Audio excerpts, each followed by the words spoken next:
Video class से देखिएगा बहुत मजा आएगा। मन बचपन का प्यार मेरा भूल नहीं जाना रे। हे लड़के सुनत ना बका का कहा था साहब? झिंगन के घर कवन बाटे? का कहा थे? झिंगन के घर कवन बा? का कहा थे? तो सरवा बहिर हो का? का लिखा थे आई? झिंगन। अच्छा 1 मिनट साहब, हमारे सुनात ना एक लड़किया हम बुला के लेके आओ, उससे पूछ ले आने। जाओ। ए चाचा, कहा रे झिंगना कहाँ बा? कत्तो का होई घूमे? का कहा थे? ई सारा बहिरा कहाँ से आई, अब हमें परेशान करी। घूमे का हो बे मर्दवा का कहा थे? चल सारे दिखाई कहाँ गए हो। देख ये बैठा बा झिंगना। ए झिंगना यहाँ आओ। का है? अबे यहाँ आओ तनी।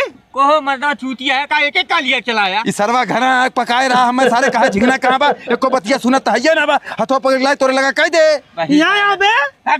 अबे यहाँ आओ। का है? यहाँ आओ। ए साहब मैं बही रहा हूँ, मोरे सुनात ना यही मोर दोस्त झिंगना इस पूछ ले जो पूछत रहा। अरे सारे बहिरा ई सारे हम खोजता रहे, चलता सारे थाने पे। अरे बहिरा सारे हमें ये का लायक फंसाए दे। झिंगना सारे के साहब कहाँ लग जाते हैं?